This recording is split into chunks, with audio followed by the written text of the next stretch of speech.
In general, there are three issues with molds. Molds create little particles called spores, which they propagate with. In other words, they form new mold colonies by putting these spores into the air and having them float through the air to find, to coat your furniture, the top of the mantle, and the walls, the wood inside the walls. And they're just sitting there waiting for one thing: water.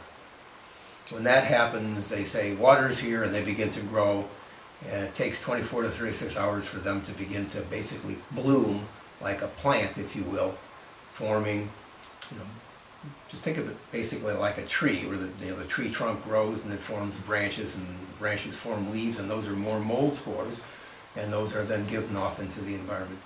It's pretty much agreed that some people can be allergic to the proteins in the mold spores. It gives them allergic reactions. That's number one. Less agreed to is the fact that there are byproducts of living. The mold breathes.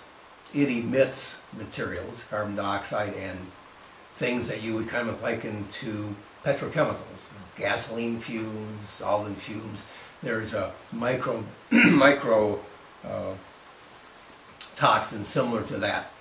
And the thinking is, if you have a pervasive mold growth in a house, and that's not a little bit of mold in the shower, you're far too sensitive to seeing a little bit of mold. We're talking about huge amounts of mold caused by major water events that would be making these volatile organic compounds that could affect people when they're exposed to them for a long enough period of time, or affect sensitive people, get into the brain of the individual, if you will.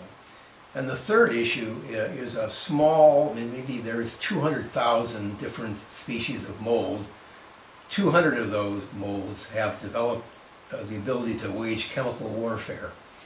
And if they're being pressured in their living environment by other molds, they can make a thing called a mycotoxin, which basically will wipe out the other mold colony and create more space for them to propagate into.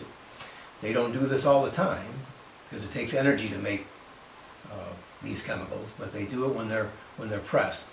And the mycotoxins being poisonous can be an issue for our bodies. Just to give you an example, penicillin is a mycotoxin.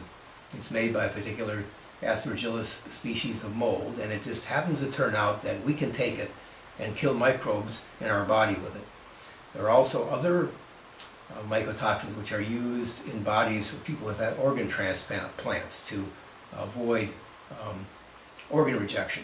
And then there's a whole host of other mycotoxins which are just basically poisons. There's a lot of controversy about how much mycotoxin is bad. I assume that it depends on people's sensitivity levels as to how much is too much for them. But those are the three issues about what mold generates and why it might be a problem.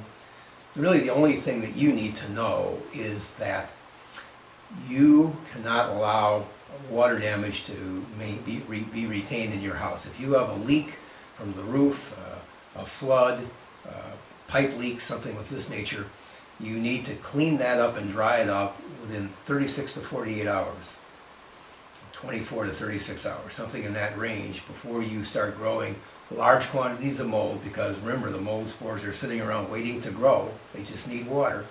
Before that happens and you begin to generate larger quantities of the gases and larger quantities of the mycotoxins. So you've got to remove wet materials that are porous, that can't be dried easily. That's furniture, drywall, carpeting, carpet padding.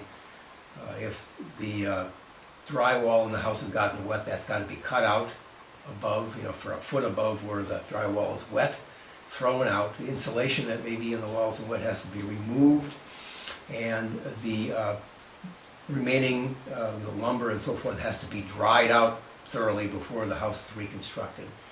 If you do that right away, you don't have a mold problem. You just have a water problem that needs to be dried out, and that's the best, really the best way to handle it, and to avoid seeing if you are allergic to the spores or allergic to the gases they make or allergic to mycotoxins.